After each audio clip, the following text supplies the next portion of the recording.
में गुरूब होता है। हरफ 66 ये अल्लाह की अदद है और 92 रसूल पाक मोहम्मद का अदद है। गोया हिंदुस्तान का सूरज भी ये ऐलान करता है कि जब निकलता है तो अल्लाह अकबर की नारा लगाता है और जब डूबता है तो या रसूल अल्लाह कहता है।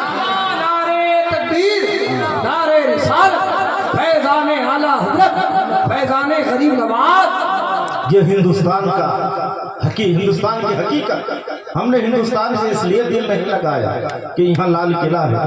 मुसलमानों गरीब नवाज को आपने क्या समझाई? गरीब नवाज एक छोटा सा वाकया बता करके मैं गरीब नवाज की हकीकत बताना चाहता हूँ। आप जानते हैं यूपी में एक जगह है फतेहपुर सिकरी।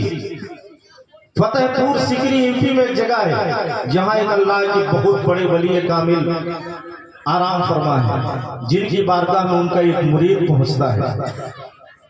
रजबुल मुरज्जब का महीना है। मुरीद पीर की बारगाह में आए, कहने लगे हुजूर रजब का महीना है, सब कोई अजमेर जा रहा है, मैं भी अजमेर जाना चाहता हूँ। मुरीद आया, पीर से इजाजत मांगा। पीर साहब ने कहा बेटा अजमेर जाना चाहते हो? कहा हाँ। कहा इस साल नहीं, सामने साल चले जाना, इस साल रुक जाओ। मुरीद था, पीर की बात को मान गया। अगला साल फिर जब आया महीना रजब का, फिर से वो बंदा आगे मुरीद आया पीर की बारगाह में। हुजूर, बोला क्या?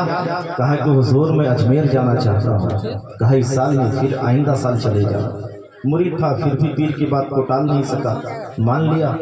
तीसरे साल हुआ, फिर मुरीद आया पीर की बारगाह में, हुजूर अजमेर जाना चाहता हूँ। कहा इस साल नहीं, सामने साल चले जाना।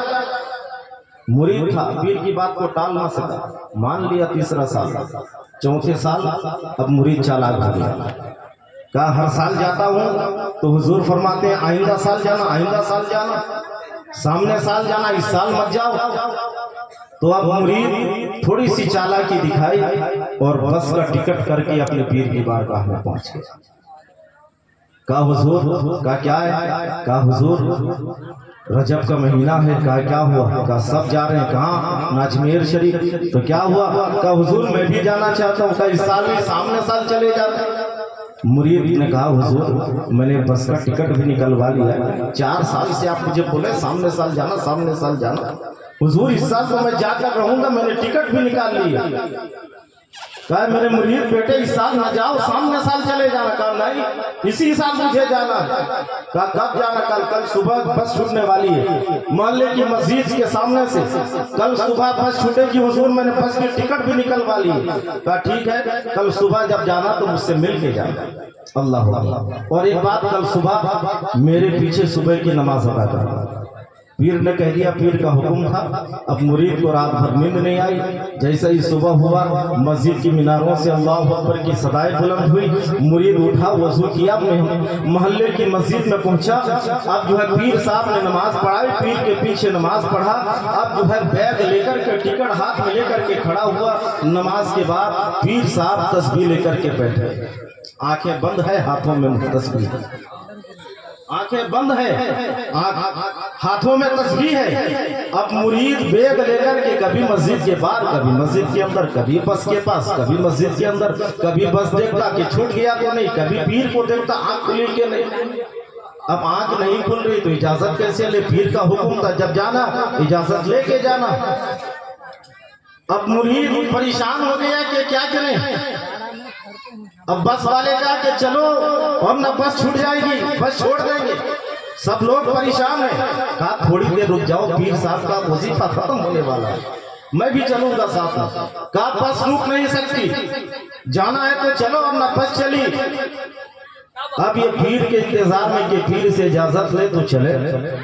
पीर की आंखें खुल नहीं रही, हाथ में तस्बीह है, आंखें बंद है। मुरीद करे तो क्या करे? अब इसी आशने में बस भी चली गई। अल्लाह, बस चला जाना था। अब मुरीद का बीपी हाई हो गया।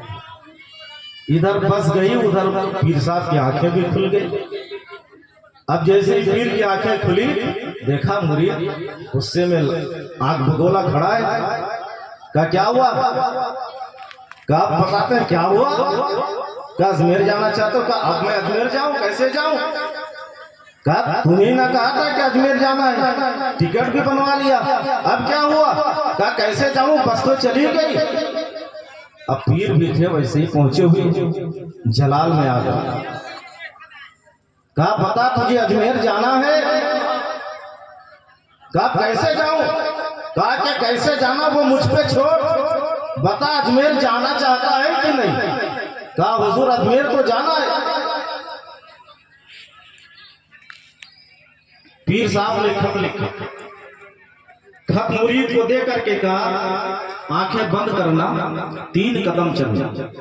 पहले कदम उठाना आंखें बंद रखे, दूसरा कदम भी उठाना आंखें बंद रहे, जैसे ही तीसरा कदम रखना आंखें खोल दे।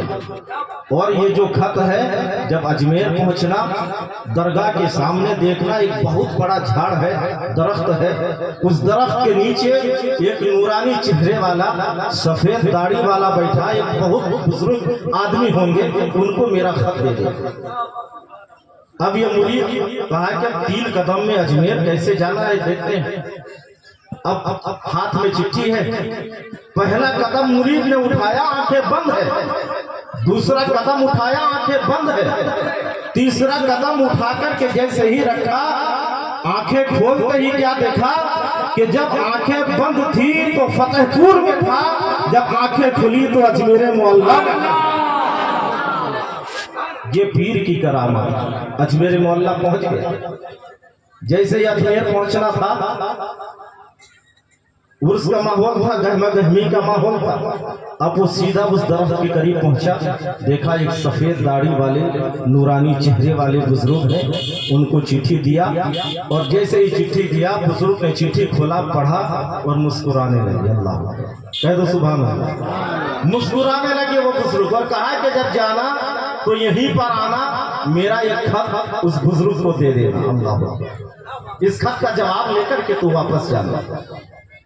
अब ये मेले में उर्स में अब जो है घूमना फिरना शुरू कर दिया।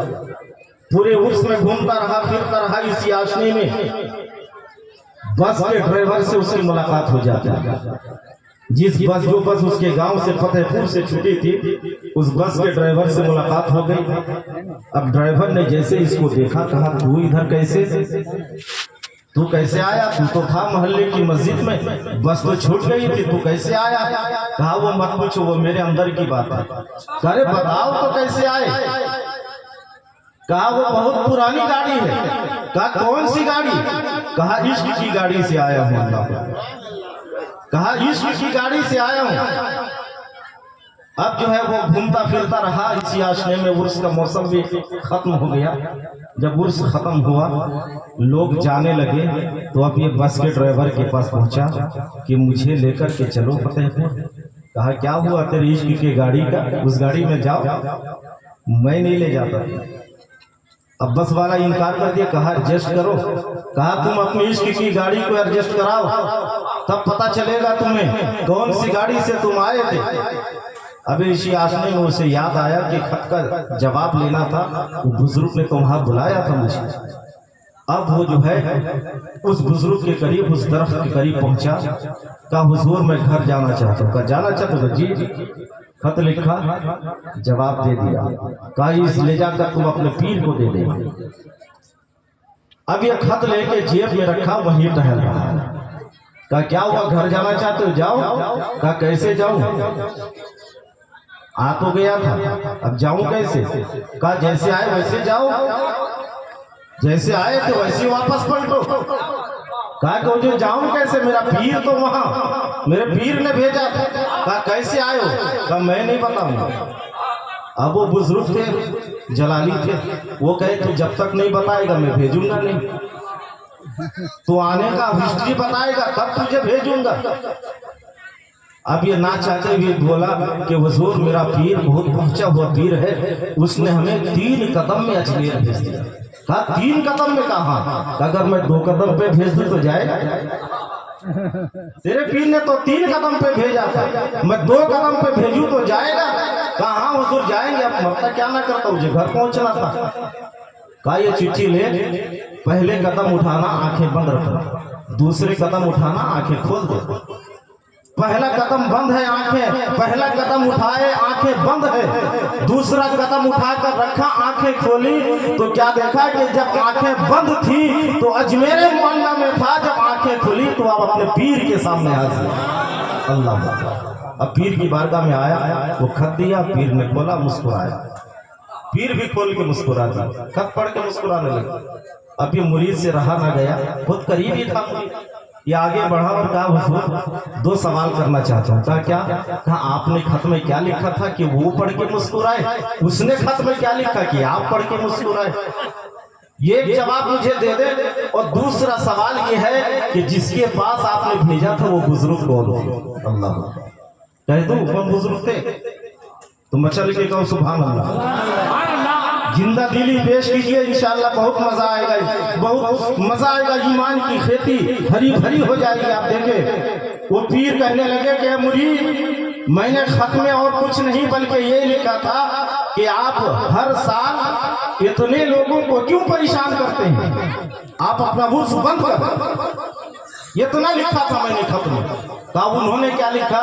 कहा उन्होंने लिखा था कि जब तुम अपने एक दीवाने को न रोक सके तो मैं करोड़ों को कैसे रोकूं अजमेर आने से। जब एक दीवाने को तुमने अजमेर आने से न रोक पाए तो हम अपने करोड़ों दीवाने को कैसे रोकेंगे? अल्लाह। अब बुजुर्ग बताने लगे कि तुम जानना चाहते हो वो कौन है? अरे तुम जिसकी मजार की जियारत के खातिर गए थे वही तो गरीब नवाज थे। अल्लाह। अब मुरीद के पांव के नीचे से जमीन खिसक गई। कहा कि मेरा पीर इतना पहुंचा हुआ है कि अजमेर भी भेजा और अजमेर वालों की जियारत भी करा। तो अजमेर वाले कोई आम इंसान नहीं हो सकता। ख्वाजा गरीब नवाज कोई आम वली कामिल नहीं है, कोई आम इंसान, कोई आम मौलवी हाफिज़कारी नहीं है।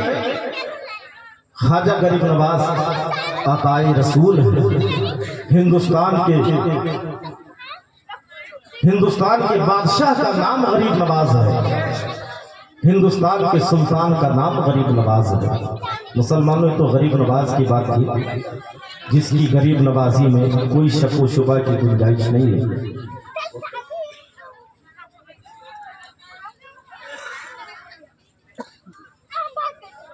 गरीब नवाज की जिन्जात गिरावे मुहताज तारुफ नहीं है। आज हिंदुस्तान का हर बच्चा गरीब नवाज को जानता है, पहचानता है। और रजबुल मुरज्जब की मुबारक महीने आते हैं तो गरीब नवाज के नाम का फातिहा भी दिलाता है, उर्स भी मनाता है। और गरीब नवाज के नाम का जो है लंगर भी खिलाए जाते हैं और जलसे व जुलूस भी गरीब नवाज के नाम से कॉन्फ्रेंस मुनाकिद किए जाते हैं। हजरात मोहतरम, फिर अब ठंडा पड़ने लगे हैं, फिर ठंडा पड़ने लगे। दोरा बेदारी का सबूत है तो मुझे भी कुछ याद आ जाए, मैं भी कुछ बोल दूं। वो हर चंदन को अगरबत्ती समझ के बेच डालेगा, वो हर चंदन को अगरबत्ती समझ के बेच डालेगा, जुगनू को भी मोमबत्ती समझ के बेच डालेगा। हमने गलती से हुकूमत दे दी एक चाय वाले को, वो चाय की पत्ती समझ के हमें बेच डालेगा। ये हिंदुस्तान किसी के बाप का नहीं, हमारे बाप का हिंदुस्तान है। हजरात मोहतरम, ये हिंदुस्तान हमें इसलिए अजीज है कि हमने हिंदुस्तान की हिस्ट्री जानी है, पढ़ी है।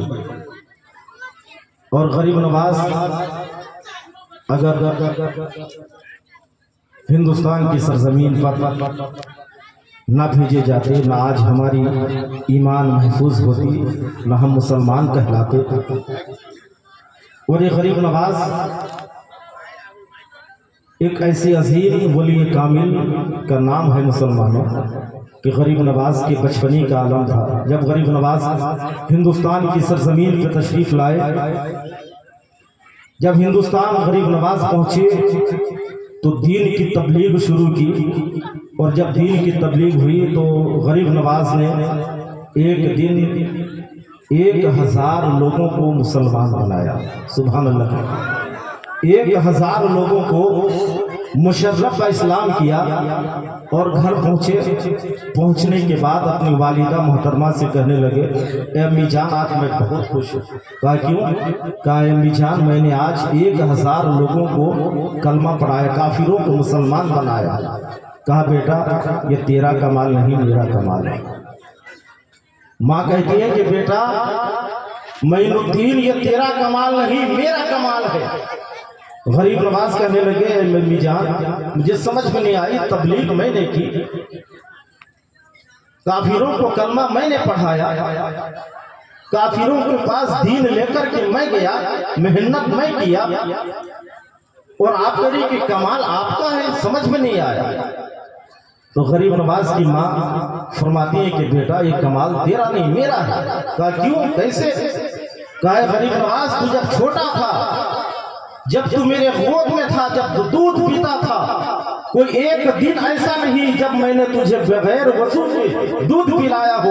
और जब तक तू दूध पीता था मैं अपने नबी पाक पे दरूद पढ़ती थी, और जब तू दूध पी के शिकम शेर हो जाता, जब दूध पीना बंद करता, तो मैं आंचल की आड़ में रब की बारगाह में हाथ उठा करके ये दुआ करती, परवरदिगार मोइनुद्दीन ने जितने कतरे दूध पिए हैं मेरे, तू मोइनुद्दीन के दर्जात को उतना बुलंद फरमा दे।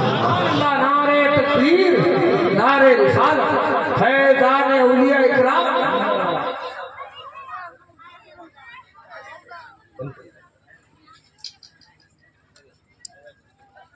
गरीब नवाज की माँ फरमाती है कि बेटा ये तेरा कमाल नहीं मेरा कमाल है। तो ये गरीब नवाज की माँ, जब माँ एक वली कामिल होती है तब बेटा मोइनुद्दीन गरीब नवाज कहता है। जब माँ आबिदा जाहिदा होती है तो बेटा अब्दुल कादिर कहता है। आज की माएँ हैं जिनको टीवी और मोबाइल से फुर्सत ही नहीं। आज की माएँ हैं जब बच्चों को दूध पिलाती हैं तो न जाने कैसे कैसे फहश गालियां फहश कलामियां करती हैं। वो भी दिन था कि जब माएँ कहती थी, जब बाप कहते थे कि मैं सो जाऊं या मुस्तफा कहते कहते, खुले आंख सल्ले अला कहते कहते, तब बेटा गरीब नवाज पैदा होता था, तब बेटा अब्दुल कादिर पैदा होता था, तब बेटा शादी साबिर पाकलियर पैदा होता था, तब बेटा मुजाहिद मिल्लत पैदा होता था, तब बेटा अख्तर रज़ा खान पैदा होता था। लेकिन आज की माएँ ऐसे नहीं करती। आज की माएँ अपने बच्चों को दूध पिलाते वक्त न वजू करती हैं, न नबी पे दरूद पढ़ती हैं, बल्कि न जाने कैसे कैसे गालियां, कैसे कैसे कलाम अपनी जबान से निकालती हैं। तो तेरा बेटा चोर ना होगा, तेरा बेटा अपने माँ बाप को नाफरमान ना होगा तो कौन बनेगा तेरा बेटा? आज मौलवी के पास पहुंचते हो तो ताबीज दे दो, आज इसके पास पहुंचते हो तो दुआ फरमा दो, आज उसके पास जाते हो कि फला चीज कर दो कि मेरा बेटा रास्ते में आ जाए। तेरा बेटा रास्ते में कैसे आए? तूने तो रास्ता दिखाया नहीं, तो तेरा बेटा कैसे रास्ते में आएगा? मुसलमानों अपने आप में सुधार पैदा करो। ये हिंदुस्तान की सरजमीन की आप हो, वो हिंदुस्तान की सरजमीन कितनी बुलंद है अभी आपने समाप्त फरमाई। तो इतनी बुलंद सरजमीन पे जब आप रहते हो तो आप उसका हक भी अदा करो। गरीब नवाज के साये में आप रहते हो, गरीब नवाज के साये करम में आप पलते हो, गरीब नवाज के दिए हुए दाने आप खाते हो पीते हो, तो गरीब नवाज का गुण भी गाया करो। और गरीब नवाज के साथ साथ आप अपने माँ बाप की भी ताज़ीम और तौकीर किया करो, ताकि आपका ये दुनिया भी कामयाब रहे और आखिरत भी कामयाब रहे। बस ये चंद लम्हों चंद बातों के साथ मैं अपनी गुफ्तगू को समेट कर ख़त्म करना चाहता हूँ, क्योंकि उलमाए किराम शोर इस्लाम का बहुत बड़ा फहरिस्त अभी मौजूद है। अभी आपने देखा कि शायरी इंटरनेशनल हज़रत अल्लामा मौलाना शाह नवाज हसन जो मेरे बहुत ही पुराने दोस्तों में से हैं, जिनकी तशरीफ़ा भी हो चुकी है, इंशाअल्लाह मेरे बाद इनकी शायरी होगी, इनकी बेहतरीन लबो लहज़े में आप जो है इनकी शायरी समाप्त फरमाएंगे। मैं रब की बारगाह में दुआ करता हूँ कि मौला हम सब की गुनाह सगीरा कबीरा को अल्लाह माफ़ अता फरमाए, और गरीब नवाज कॉन्फ्रेंस में आने वाले हर ज़ायरीन की, हर आने वाले हर लोगों की दिली तमन्नाओं को अल्लाह पूरी अता फरमाए, और स्टेज पर रौनक अफरोज तमाम उलमा की अल्लाह जो है इज्जतों में अजमतों में बुलंदी अता फरमाए। हर एक की उम्र में बेपनाह बरकतें अता फरमाए कि ये लोग दीन के रहनुमा हैं। जब तक ये लोग जिंदा हैं आपके ईमान महफूज है। अल्लाह इन्हें तक क़यामत कायम दायम रखे, सलामत रखे। और उसके बाद जिन जिन हजरात ने इस जलसे में दम दिल में कदम सुखन इमदाद करके इस पाए तकमील तक पहुँचाया, अल्लाह उन्हें जज़ाए खैर अता फरमाए और मुबारकबाद के काबिल है जलसा कमेटी के तमाम मेंबरान कि उन्होंने गरीब नवाज के नाम से अजीम शान कॉन्फ्रेंस मुनाकिद किया। अल्लाह उन्हें अपनी बारगाह में कबूल अता फरमाए। आइए हम सब मिलकर इस्तग़फ़ार करें। अस्तग़फ़िरुल्लाह रब्बी मिन कुल्लि ज़ंबिन व अतूबु इलैहि वला हौला वला कुव्वता इल्ला बिल्लाहिल अलिय्यिल अज़ीम। आइए एक मरतबा जोर से कलमा तैयबा का वर्द करें, ला इलाहा इल्लल्लाहु मुहम्मदुर रसूलुल्लाह सल्लल्लाहु तआला अलैहि वसल्लम व मा अलैना इल्लल बलाग। अस्सलामु अलैकुम व रहमतुल्लाहि तआला व बरकातहू।